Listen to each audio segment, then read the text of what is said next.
traded 3 million acres of land in the panhandle of Texas to some men from Chicago named the Farwell brothers. And they sought investors from all over the world to invest in this wonderful XIT ranch that they had up there. And they got a lot of investors. So they paid $3.7 million. We had a contest for the architect. 8 architects entered the contest, and Elijah E. Myers received the bidding, I guess, for it. He also built the capital of Michigan and Colorado. He was from Detroit, Michigan. Now, what do you think about what it's made out of? The granite. These 3 landowners that are on that plaque over here, they own some land. That land is called Enchanted Rock near Marble Falls, Texas. They said, we'll give you the rock. You can have it for your capital. You just have to come and get it. So I call it the come and get it plan because we had to build a railroad about 60 or 70 miles to Marble Falls to bring in the granite. So that's the story about this place. This was built from 1882 to 1888. So we've been here since then. We had different floors. These were put in when we had our centennial, so they're new, back in 1936. We had a glass floor in the middle, and these were encaustic pipe. So let's get to this room. Both of these men are here, and their statues are in Washington, D.C. and Statuary Hall. Every state sends 2 of their important historical figures to Washington, D.C. for that hall. Stephen F. Austin brought the first settlers. He was the first impresario. And that is who the town is named after now. Lamar didn't want it named after a French battle, so he renamed it after Stephen F. Austin.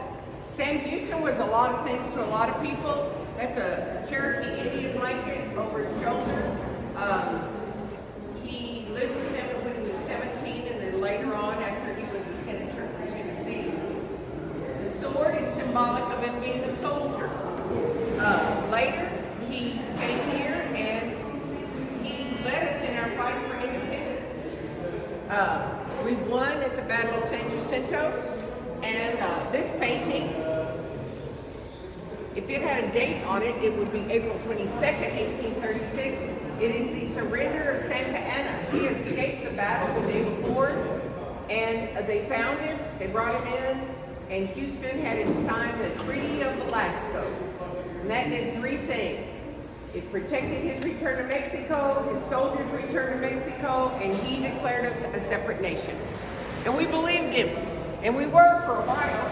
Now this man over here also came down. He came down after he lost his election. A lot of people are still coming here for a new start. Well, back then they were coming also. Back then they could get about 4,000 acres of land if they came. Back in before the 1830s. Well, he came in 1836. He didn't come to fight. He came for a new start, and he said some real salty words about where people could go that didn't vote for him. You know that place. But he was coming to Texas, and so he did come. Now, one more thing to point out, then we'll go to the rotunda.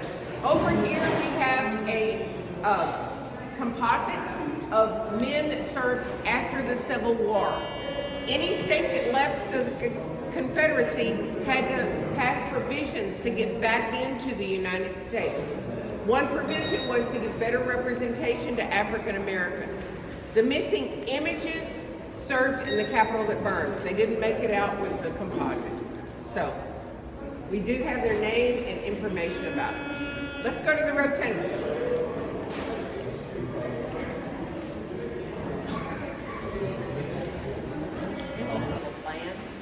So it was probably a map that he was holding. Thank you for asking.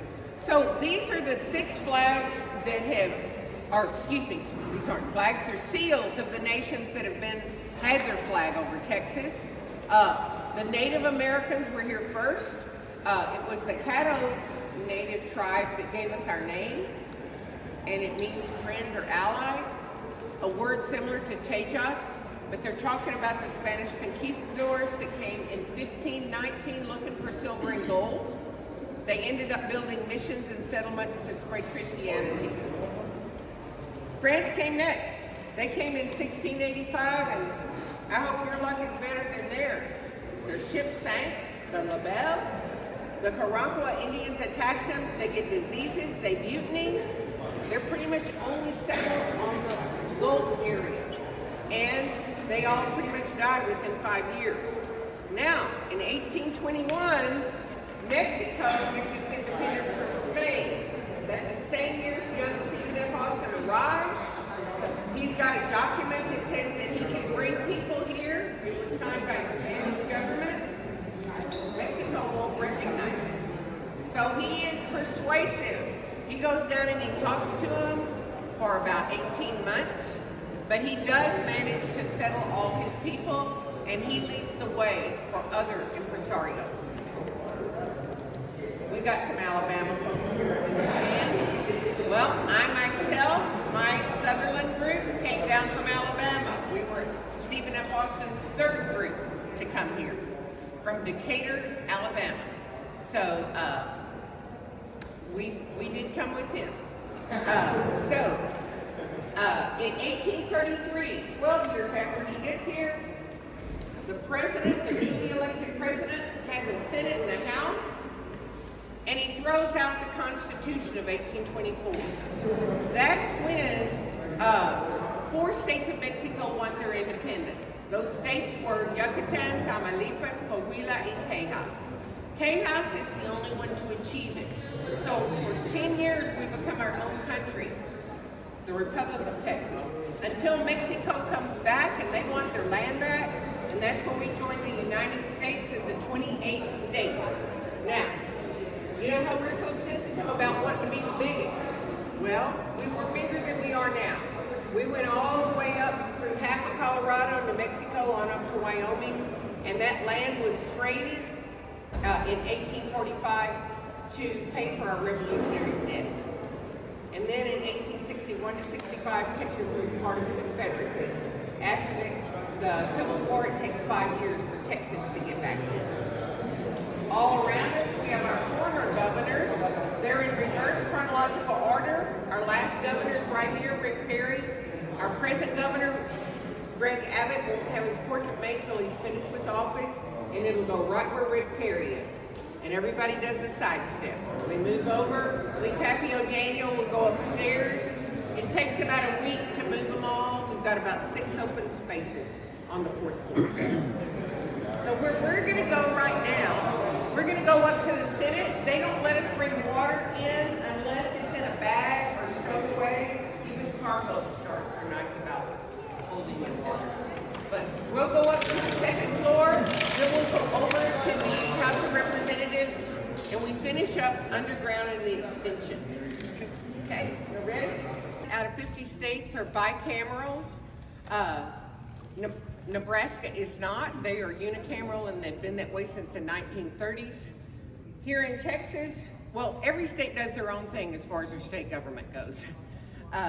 Here in Texas, we have 31 state senators. Our lieutenant governor is who presides over the Senate. Right now it's Dan Patrick. He sets up who's on what committee in the agenda of the regular session. He votes only if there is a tie. But this is another thing where they differ state by state. He and the governor run on separate tickets here in Texas. So if the people so vote, they could be in different political parties. The last time they were was with George W. Bush, and Bob Holt was his lieutenant governor. These desks right here, each desk serves close to 1 million Texans. Where the inkwell used to be in the center, that now, when they are here, it holds a microphone, and they push that button on the right to signal to the lieutenant governor, I have an opinion I want to share. So when he calls on them, they stand up, and in here they can talk as long as they're able to talk, provided they follow the rules. The rules here in Texas are, you can't repeat yourself, you have to stay on topic, you can't touch your desk or lean on it, or that's called needing assistance, and you can't eat, drink, or leave to go to the restroom. Now, if you do any of those infractions, It has to be reported by a fellow senator. And I'd feel pretty much like a tattletale saying, point of order, he touched his desk, you know. But I might not feel that way after 36 hours. I might be ready to take drastic measures, right? So if they were here today, and when they do have a committee meeting in here, the public can sit upstairs and watch laws being made. Now, we cannot contribute from upstairs. We can't say, don't do that. If we want to contribute, we have to do it when it's in committee. Or if we do it up there, we might be invited to exit. That's how they do things up there. This is a 4-year term. You have to be 26 years old to run for the Senate. To run for governor or lieutenant governor, you have to be all of 30 years old. I think our youngest governor ever was in about 1926. It was Dan Moody, and he was 33 years old. Do y'all have any more questions about this? I didn't tell you how they vote.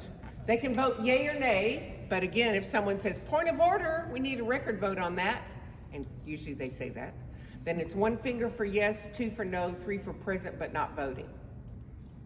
I didn't understand present but not voting when I first worked here. So I asked one of the representatives, and he said, well, my other job, everybody here has another vocation. They are not solely a legislator. They come from all walks of life. He says, my other job is I sell insurance. So if an insurance bill came up, I would, well, over there they punch a button, but over here they would do 3, present but not voting. So, any questions about how the government works? How many states are 31. No, but how many times can they get re-elected? We have no term limits. Who's the longest serving governor? Rick Perry. He served 3 terms, but he stepped in about 15 years because he stepped in when George Bush was elected president. He had been lieutenant. 2, but at 3 times. Marion Ferguson was elected twice. But her husband was governor first before women had the right to vote. His name was James Ferguson. He's the only governor ever to be impeached due to misappropriation of funds. So his lieutenant governor, William Hobby, like the Hobby Airport, 40 days starting the 2nd Tuesday in January. So right now what they're doing outside, you saw maybe the papers that are on the bulletin board, the notices. Those are about committee meetings. They're getting bills ready to turn into law. And so they make their laws during the time that they're in session. In Texas, we have 150 representatives. Each one represents close to 200,000 Texans. They get elected in November of even years. They come here in January, and the first thing they do is elect their leader. And right now, the speaker is Dave Phelan from Beaumont, Texas. His job is similar to that of the lieutenant governor. He sets up who's on what committee over here, the agenda, and he always votes because he represents his district. Now, if the session gets over with and the governor says we need to make more laws, he can call, the governor alone, only the governor can call a special session, and it can last for 30 days. So like in 2020, he called 3. All states were kind of, we were doing the census and then redistricting and everything, and some states had people leave, couldn't get things done, so he called 3 sessions. Now, when they talk, they introduce the bills from the front. If they wish to debate the issue, they get only 10 minutes to speak, and they go right to that microphone. They don't have one right on their desk. When they vote, they push a button. Green for yes, red for no, white for present but not voting. It shows up by their name how they talk. Green, red, or white. And then up at the top where the placard is, it'll say like HB, House Bill 107, 144 for, 5 against, 1 present but not voting, 1 PNV. So that's how they work. Yes, ma'am. What does that mean? I know what it means, present but not voting, but why is that even allowed? I mean, why are they here if they're not Well, gonna vote? that's what I mentioned over there. They all have another profession, so it may be a conflict of interest. Okay. Like if the representative I asked about it sold insurance. So he told me if an insurance bill came up, he'd take himself out of it. He'd do PNV. But I know I myself had a representative that she wasn't present but not voting. She wasn't present at all. Well, she didn't get reelected. So it's important that their constituents know that they are here, and not. This rarely happens where they punch that. In 1983, there was a fire behind the Senate chamber in the Lieutenant Governor's apartment. And so it was decided in 1983, we need more room for offices. So one man came up with a great idea. His name was Alan McCree, and he said, we're gonna build a building north of the Capitol, right next to it, but instead of building it up out of the ground where people couldn't see the Capitol, we're gonna build it down. So we're gonna go down, we won't go down all the way to the bottom level, but it's 65 feet down and it's 3 blocks long. You can see it out the window, you'll see the roof of it. It's the skylights down there and where those shrubs are and bushes, the yellow bushes, it's underneath that. And that's where we'll be going after this. A lot happens out there. There are 16 committee rooms. There's a large auditorium, a big area for took out 61,000 truckloads of limestone from this area. This is a very useful part when we are in session, and even now we have committee meetings out here. A lot of times the news will be here, the senators or representatives, and then the public. This is where we can tell what we think, or we can go to their office and talk. We've got 10 of our senators' offices over there behind the committee rooms, and over here, down below, and below over there, we have 100 total House members' offices. The rest of them are in the original Capitol.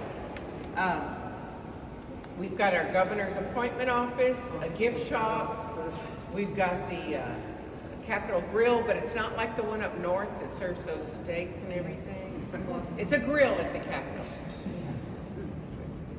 We've got an area outside that's called the outside outdoor rotunda, and there was a movie filmed there that some of you kids may have seen.